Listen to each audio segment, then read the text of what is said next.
ただ、今、要はそのフルモデルチェンジって言ってなるのに、準備期間何ヶ月1年ぐらいかかりましたね。1年。変えて1年休んでデビューしたって感じです。1年休んだんです休みましたね。はい。見た目変える。もう変えてみたいな。そう。それはもうあったんですか、自分の中に、なんかキャラクターとしようか。いや、もう特にもうなくて、もう普通に、まあでも韓国っぽい感じの、なんか、オルちゃん的なのが流行ってて、なんかそういう雰囲気に寄せれたらいいな、みたいな感じの系統。まあ、可愛い感じで、その時で、準備期間が1年ぐらいやってみたいな感じでしたね。内容とかタイトルとかは、メーカーさんが考えてくれる？あ、メーカーさん考えてます。そう。メーカーさん考えてました。フェラの達人ってやつでした。あ、それも結構激しい名前です。そうなんですよ。そこ失敗したら。いや、そう。もうだから私、その一本にかけてて、全力でもうかけてやりましたね。タイトルに負けないような。いや、そう。タイトルに負けないような、頑張りましたね。したら多分それ気持ちがやっぱ伝わったのか、もうズドンっていきましたね。その売れ方っていうのは、ちょっとずつ売れてくるんですか？もうロケットガーンからいきましたね。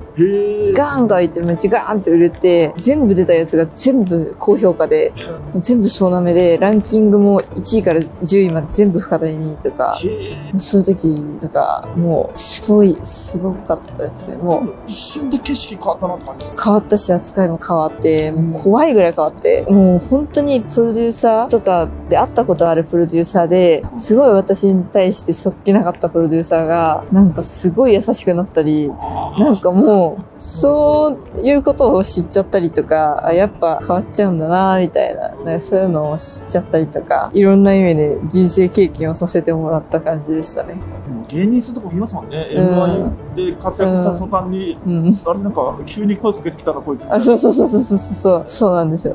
福原さんで一番セクシー女優で忙しい時は、何本ぐらいこなしてるんですか？月、25本やってて、でそれは3ヶ月やったんですよ。週に1回ぐらいしか休みなくて、その時は本当になんかもう結構やばいですよね。本当にもう次の日の台本を当日の朝に覚えるとか、終わったりするのがだいたいまあ12時とか1時とか、で、やばいと、こう監督に気合が入ってる人とかだと、こだわりだったりとかすると、4時ぐらいに終わる時があったりとかする。朝の4時ですね。に終わったりとかする時があって、で、それで、しかもその、監督が次の日同じ監督だったりして、明日もよろしくね、みたいな。20時間撮影かける2みたいなのわかんないけど。そう。そういえば、その時間かけると、やっぱクオリティが高くなるもんなんだ。すごい売れる監督だったんですよね、その監督が。いるんですか、そういう。売れるんですよ。魔術師みたいな。いるんですけど、すごいやっぱ、その分やっぱ多分監督にプレッシャーかかってるのかわかんないんですけど、こだわりがすごいんですよ。もう、本当にすごくて、だから売れるのかもしれないですけど、ちょっと女優さんの中では、結構その監督が結構ちょっと覚悟しといた方がいいよ、みたいな感じの監督もいますね。女優さんの場合は、売れたら売れただけ一応でも、それは自分に返ってくるっていうことでもあるんですか？そうですね。それは間違いなくて、やっぱそういうのって頑張った分だけちょっと相手にも、見てる人にもちゃんと伝わるから、ちゃんとやるとちゃんとやっぱ自分に返ってくるんで。でも、結構時間とかもそういうのって、自分もやっぱ真剣に取り込んでるから、やっぱ真面目にやってて、やっぱ本当に時間があっという間で、もうずっとその一つのスタジオにいるんで、気づいたら、外見たら真っ暗みたいな感じで、ああ、みたいな。さっきは昼だったのにもう夜中のみたいな感じになってたりとか、で、今までめったにないけど夜食が出てきたりとか、夜食用のお弁当出てきたりとか。昼、夜、夜食とかもう朝、昼、夜、夜食のお弁当が出てきたり、あ、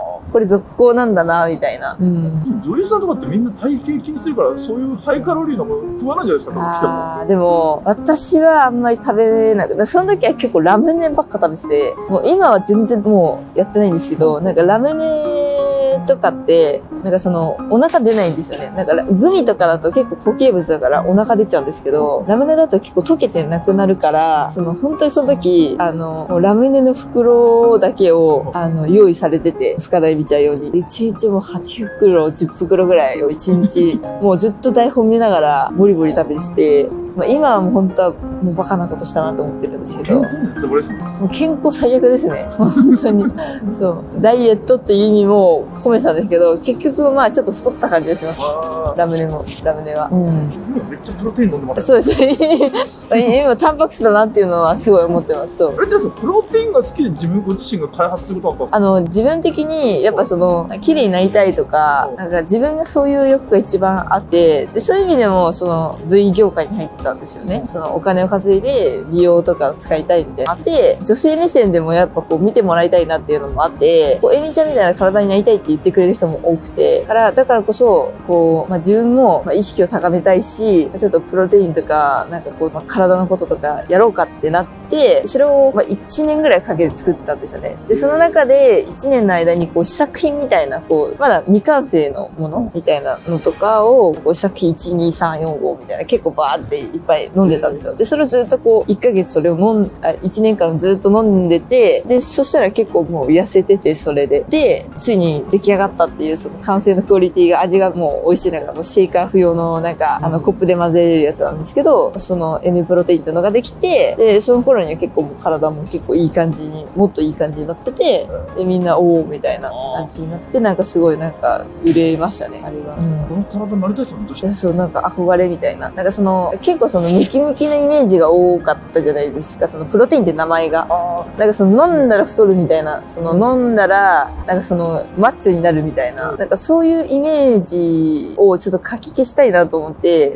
なんかそういうのじゃなくて、本当にその痩せるために必要なので、プロテインなんだよっていうのは教えてあげたいなと思って。で、プロテインって、結局その、英語でプロテインってだけで、日本語だって訳すとタンパク質って意味なんですよね。で、結構そういうの知らない人多くて、タンパク質大事だな、みたいな思って、今は結構欠かさず、今日の朝も飲みましたね。ジムはでも、あんまり体動かすのあんま好きじゃなくて、週1の1時間ぐらいしかしてないですね。でもそれで本当にいや、そう。健康的食事とね。そうそうそう。結局、なんかどんなに、なんかその、自分の中で今まで結構ダイエットとかいろいろやってきたんですよ。本当に学生の頃からやってきてて。で、もうマックス結構行っちゃった時もあるんですけど、どんなに運動してもその痩せないのはあります。結構食事中心かもしれないです。痩せるっていうのは多分。ちょっと意味ない。そうそうそう。運動もそんなに大したカロリーも得ないんで。とともに全 SNS 同時に始めるのなんか順番あるんですか、これからやって。Twitter、TikTok、Instagram の順番でしたね。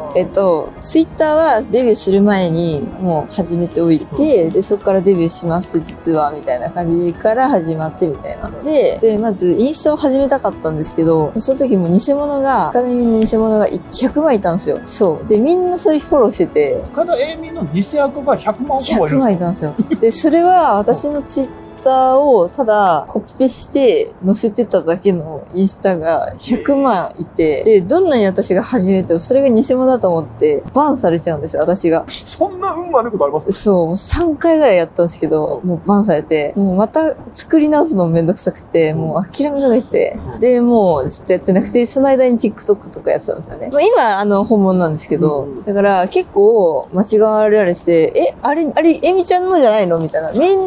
んな女優さんとかフォローしてて、いや、あれ違うよ、みたいな。みんなフォローしてるのそっちじゃない、みたいな。そう。で、やっと聞いたんですよね。なんかどうにかしてくれたのかわかんないんですけど、やっと聞いてくれて、そっから始められるようになりましたね。バンされなくなって。一時 TikTok の方もしかやってないぐらいの時期もあったと。そうなんですよ。490万ってすごい数です。そうですね。なんかやっぱ海外も多くて、この前タイとかも行ったんですけど、タイのホテルのその人たち全員知ってて、TikTok って結構世界に繋がってるからこそやっぱ流れるんだなって思って。Twitter のなんか大喜利的なセンスはどういうところから来たと思います？自分写真に来たリプを面白いのだけ拾って違うんだけどみたいな。あれはただ単になんか例えば普通に私のTwitterのツイートって地上っぽいこと言うとか、こうしてほしいとか、なんかどうしてほしいのみたいな、こうつぶやくっていうよりかは、なんかそういう見せる用のツイッターだったんで、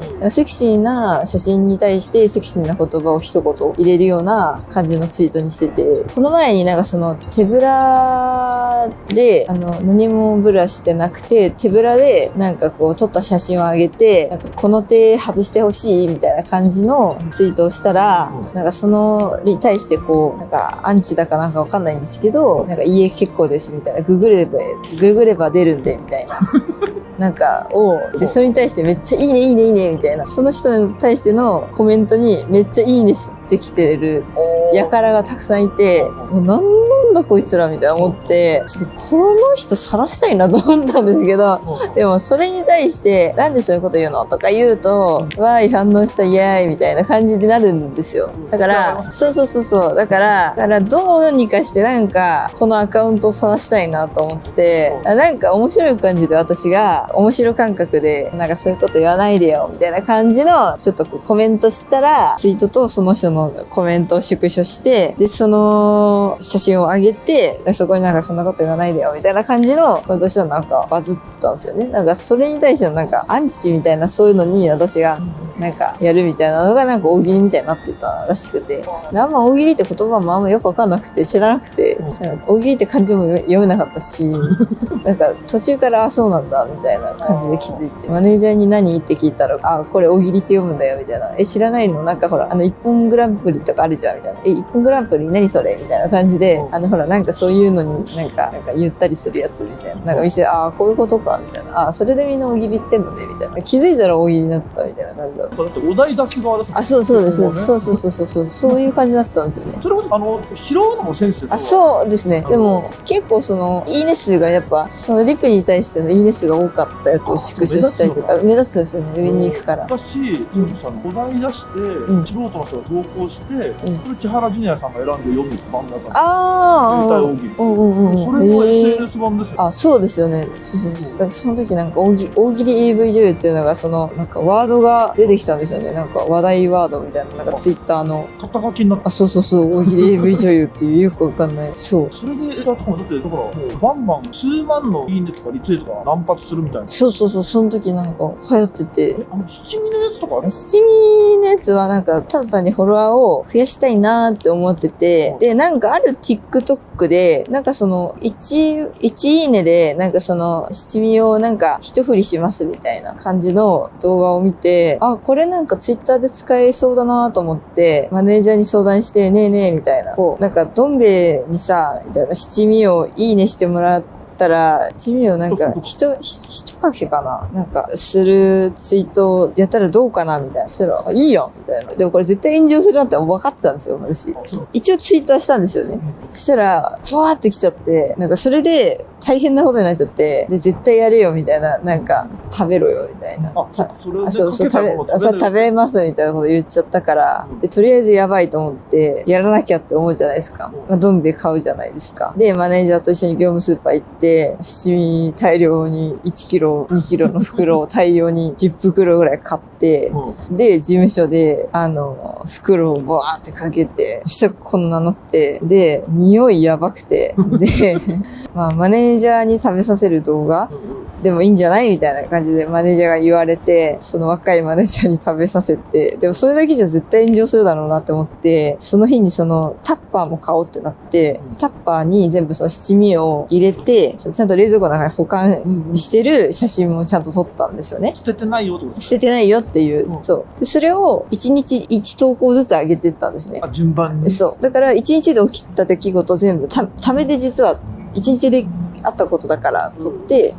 で、七味、なんか、大量買いしてますっていう業務スーパーに七味がバーってなってるやつを投稿したらバーってバズって、で、次の日に、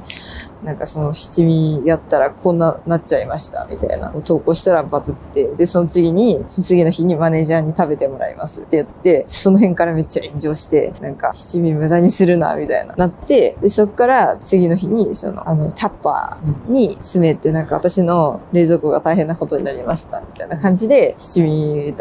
だけしか入ってないやつをやったら無駄にしないじゃんってなって、炎上が収まってみたいな。で、めちゃくちゃいいことに、なんかその時のタイミングで DJ 社長さんが、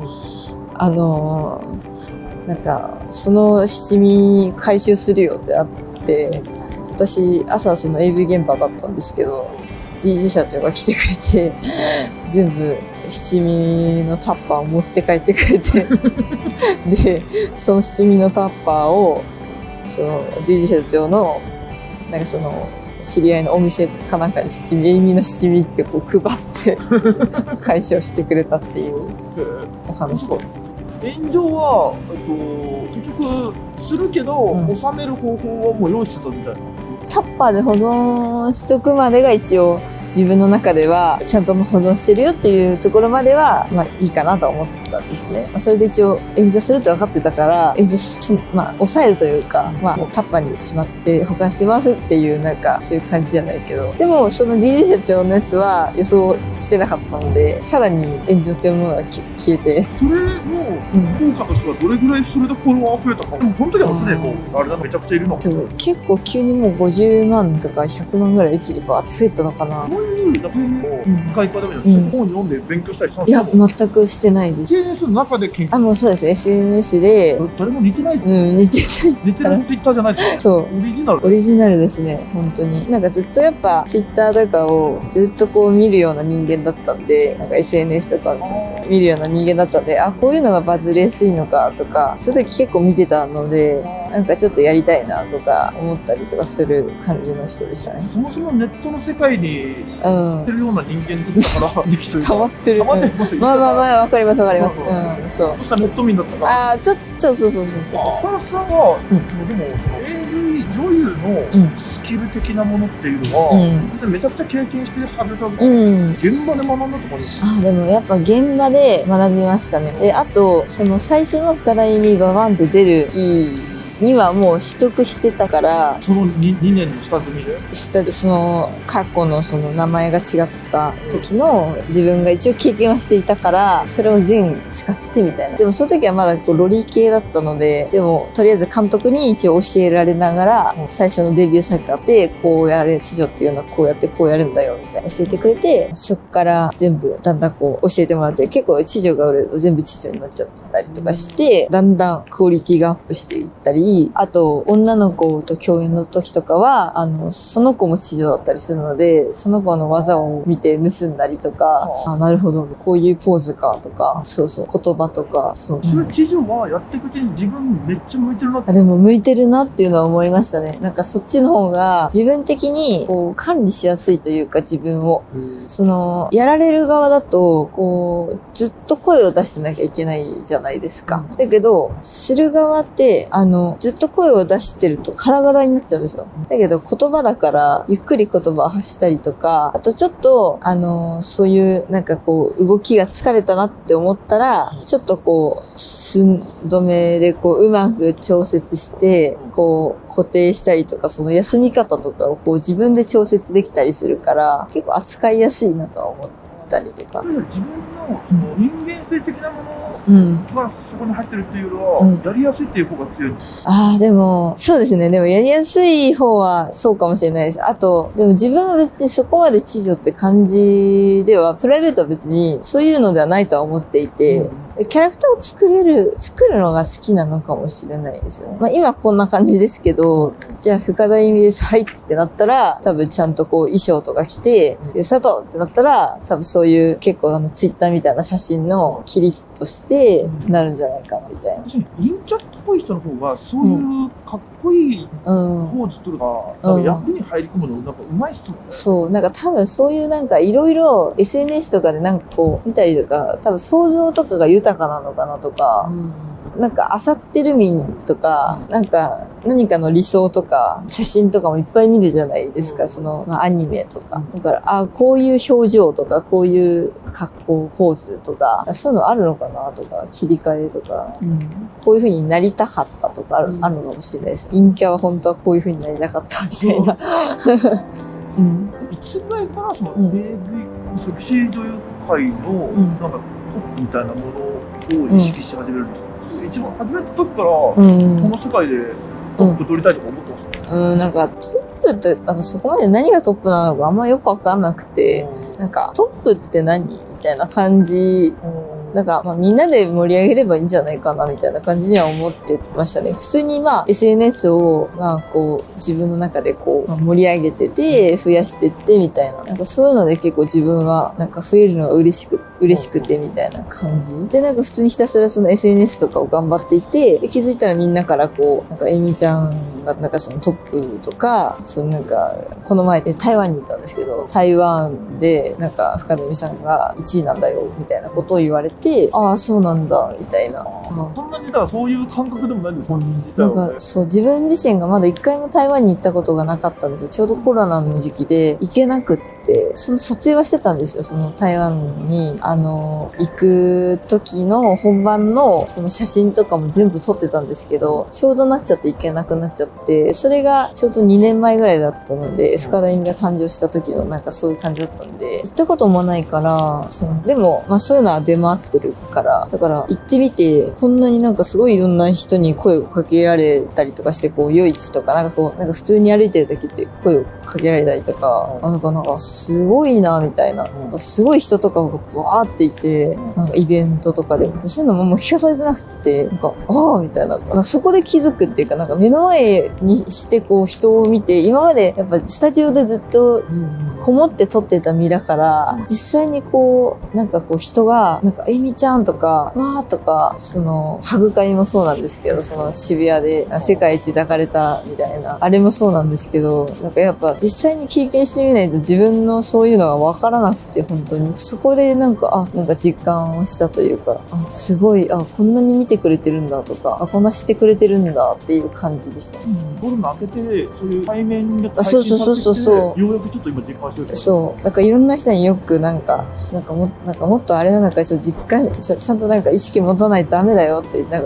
か言われたりとか、なんかその、普通に、その辺ね、なんかご飯普通に食べに行ったりとかした時に、その時こう、焼肉屋さんみたいなお店に行ったんですけど、ちょうどなんかその焼肉屋さんが、結構周りから見える感じの焼肉屋さんで、その時結構その、高校生の、なんか忘年会かなんかやってたんですよね。だから、ほとんど学生だったんですよ。だからそれで男子たちがなんか、深田恵美だってなっちゃって、ご飯、プライベートだったんですよ、女の子たちで。なんか囲まれちゃって、で、マネージャーさんとか会長を呼んで、助けてもらったんですけど、埋もれちゃって、でそれで叱られて、なんかもっと自覚持ってみたいな。その時の自覚がわかんなくて。